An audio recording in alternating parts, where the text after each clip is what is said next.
तो दोस्तों आज हम फिर से आपके लिए लेकर आए हैं देश दुनिया की सभी ताजा बड़ी खबरें।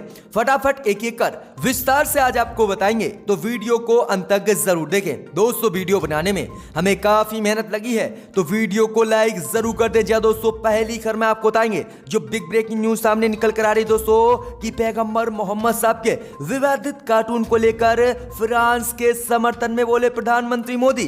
कहा आतंक के समर्थन में कुछ लोग आ गए हैं अब खुलकर। तो वहीं आपको बताएंगे कि लव जिहाद को लेकर योगी आदित्यनाथ ने मुस्लिम युवाओं को दी चेतावनी। कहा बाज आ जाओ नहीं तो राम नाम सत्य की यात्रा पक्की। जहां दोस्तों ये बड़ा विवादित बयान योगी आदित्यनाथ ने दिया है यूपी में। तो वहीं आपको बताएंगे कि बिहार में बीजेपी की वी टीम को लेकर ओवैसी का कांग्रेस पर हमला। कहा कांग्रेस ने मुसलमानों को सिर्फ दिया है डर और खौफ, लेकिन अब नहीं देंगे भारत के मुसलमान कांग्रेस को वोट। तो वहीं आपको बताएंगे कि पंजाब के बाद आज राजस्थान से भी कृषि कानून को लेकर मोदी को झटका। राजस्थान सरकार ने विधानसभा में कृषि कानून के खिलाफ विधेयक किया पास। तो वहीं आपको बताएंगे कि फ्रांस के राष्ट्रपति के खिलाफ विरोध करने पर बीजेपी ने 2000 लोगों पर केस कर दिया है दर्ज। तो वहीं आपको बताएंगे कि बिहार चुनाव से बीजेपी जेडीयू को तगड़ा झटका।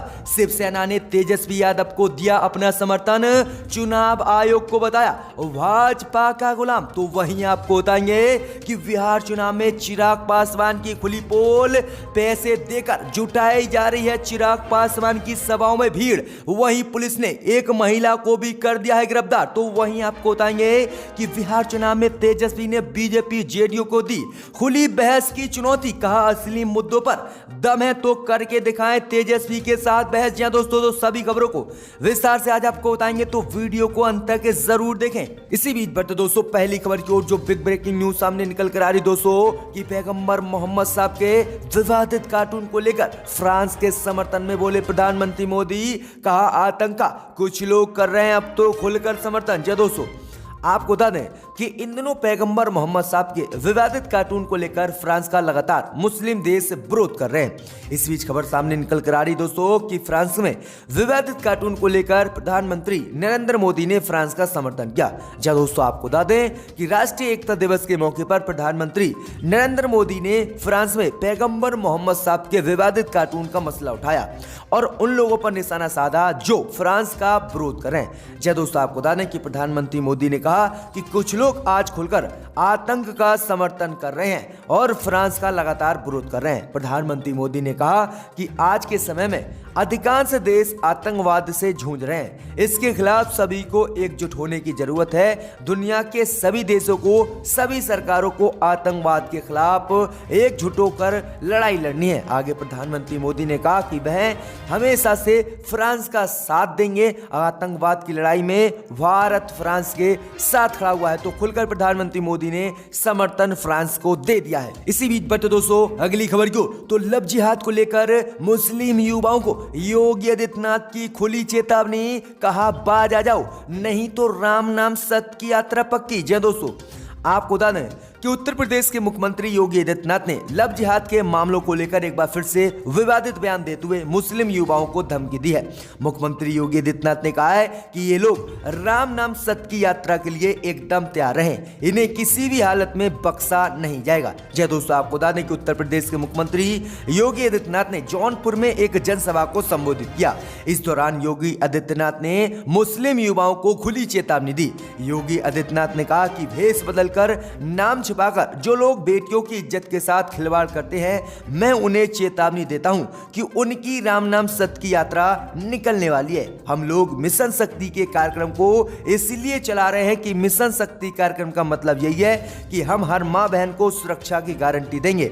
अगर उनके साथ फिर भी ऐसा कोई दुशासन किया गया तो फिर उन्हें नहीं छोड़ा जाएगा और उनकी राम नाम सत्य की यात्रा पक्की है। तो किस तरह से योगी आदित्यनाथ खुली चेतावनी, खुली धमकी मुस्लिम युवाओं को लव जिहाद को लेकर दे रहे हैं, लेकिन फिर भी चुनाव आयोग इन पर कुछ कहने के लिए तैयार नहीं है। इसी बीच बढ़ते दोस्तों अगली खबर को, तो कृषि कानून को लेकर मोदी को राजस्थान से तगड़ा झटका। पंजाब के बाद राजस्थान से कृषि कानून के खिलाफ विधानसभा में प्रस्ताव किया पास। दोस्तों आपको बता दें ये बड़ी खबर सामने निकल कर आ रही दोस्तों कि केंद्र की मोदी सरकार को आज कृषि कानून को लेकर राजस्थान से झटका लगा है। जी दोस्तों, आपको बता दें कि केंद्र की मोदी सरकार ने हाल ही में नए 3 कृषि कानून को लेकर आई देश में, जिसका लगातार किसान सहित कई राज्य विरोध कर रहे थे। इस बीच खबर सामने निकल कर आ रही दोस्तों कि पंजाब के बाद आज राजस्थान में भी मोदी सरकार के नए 3 कृषि कानूनों को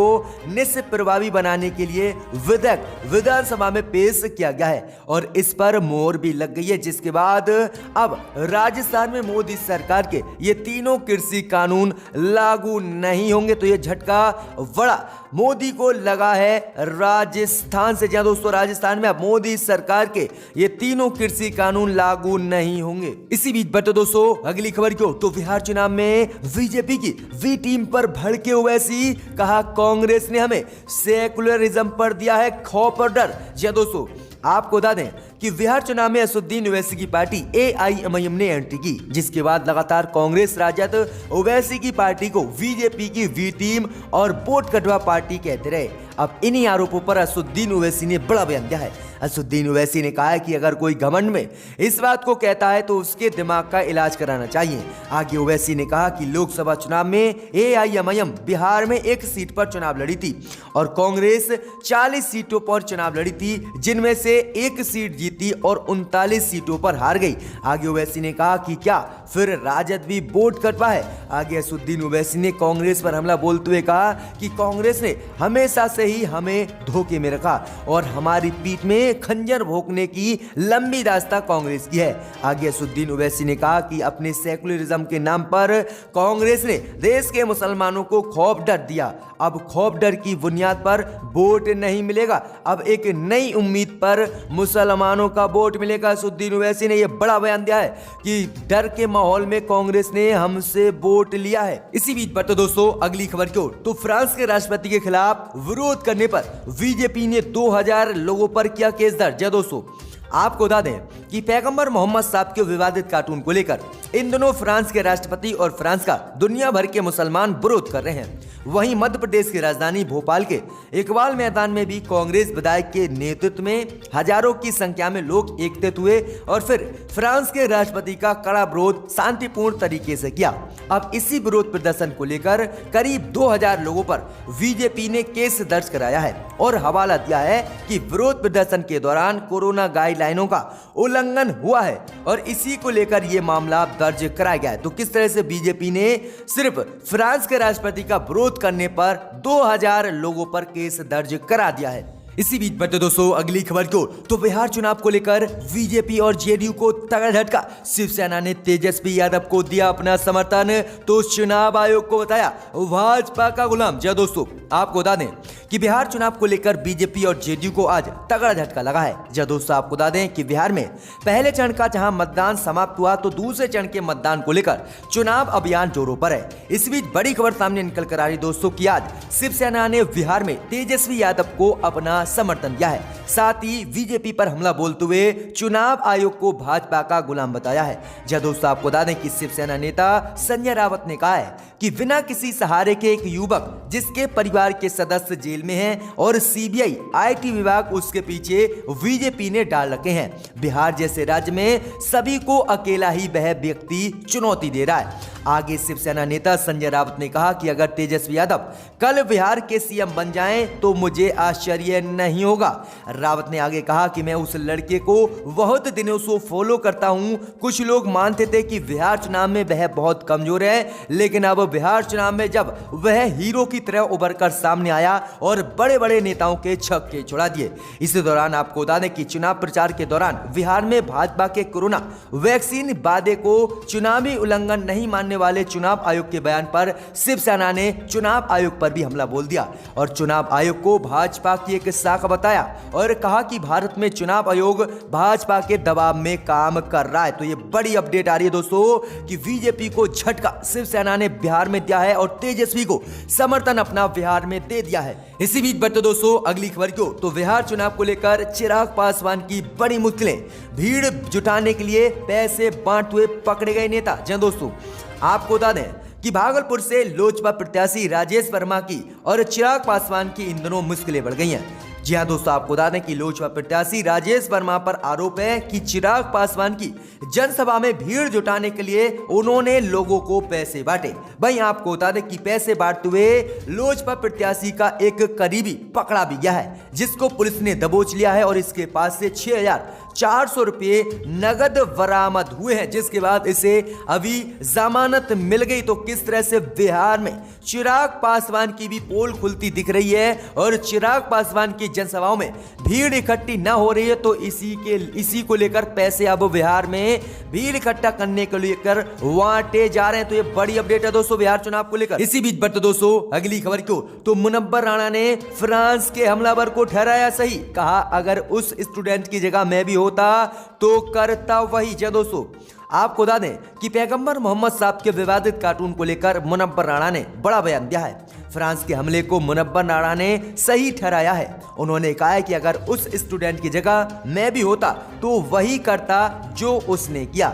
मुनव्वर राणा ने कहा कि आप विवाद को जन्म देकर लोगों को उस्का रहे हैं। मोहम्मद साहब का कार्टून बनाकर उसे कत्ल के लिए मजबूर किया गया। अगर उस स्टूडेंट की जगह मैं भी होता तो वही करता जो उसने किया। अगर कोई भगवान राम का विवादित कार्टून बनाएगा तो मैं उसका भी कत्ल कर दूंगा। जहां दोस्तों ये बड़ा बयान जो है दिया है मुनव्वर राणा ने। इसी बीच बढ़ते दोस्तों अगली खबर को, तो तेजस्वी यादव ने बिहार चुनाव को लेकर बीजेपी जेडीयू को दिया खुला अल्टीमेट, कहा अगर इन्होंने किया है विकास तो बहस के लिए तेजस्वी से हो जाए तैयार। जहां दोस्तों आपको बता दें कि बिहार विधानसभा चुनाव को लेकर तेजस्वी यादव ने आज बीजेपी जेडीयू को खुला अल्टीमेट दे दिया है। जहां दोस्तों आपको बता दें कि तेजस्वी यादव ने कहा है कि अगर बीजेपी जेडीयू ने बिहार में विकास किया है तो वह मेरे साथ बहस के लिए तैयार हो जाएं और असली मुद्दों पर हम बहस करेंगे। तेजस्वी यादव ने कहा है कि वह भाजपा के राष्ट्रीय अध्यक्ष जेपी नड्डा के साथ भी खुली बहस करने को तैयार है। तेजस्वी ने कहा है कि पढ़ाई, कमाई, सिंचाई और दवाई ये बिहार की असली मुद्दे हैं, मगर इस पर कभी नीतीश कुमार नहीं बोलते और ना ही बीजेपी बोलती है। आगे उन्होंने कहा कि हम वर्तमान और भविष्य को बेहतर बनाने के बारे में सोच रहे हैं, लेकिन मुख्यमंत्री हमेशा अतीत का हवाला देते हैं। हम भाजपा अध्यक्ष जेपी नड्डा को खुली बहस के लिए चुनौती दे रहे हैं और हम तैयार हैं। जहां दोस्तों ये बड़ा हमला और बड़ी बात तेजस्वी यादव ने बिहार चुनाव को लेकर बोली है। इसी बीच बढ़ते दोस्तों अगली खबर को, तो पश्चिम बंगाल चुनाव को लेकर माकपा ने कांग्रेस समेत सभी धर्मनिरपेक्ष दलों के साथ चुनावी मैदान में उतरने का किया ऐलान। जहां दोस्तों आपको बता दें कि मार्क्सवादी कम्युनिस्ट पार्टी माकपा की केंद्रीय समिति ने पश्चिम बंगाल विधानसभा चुनाव के लिए कांग्रेस के साथ तालमेल के प्रस्ताव को मंजूरी आज दे दी है और इस संदर्भ में शनिवार को पार्टी महासचिव सीताराम येचुरी ने कहा है कि तमिलनाडु, केरल और असम में भी धर्मनिरपेक्ष दलों के साथ गठबंधन किया जाएगा और चुनाव लड़ा जाएगा। जहां दोस्तों आपको बता दें कि माकपा और कांग्रेस पश्चिम बंगाल में होने वाले चुनाव में अब एक साथ मैदान में उतरेंगी और गठबंधन करके चुनाव लड़ेंगी। तो ये बड़ा ऐलान माकपा ने किया है आज।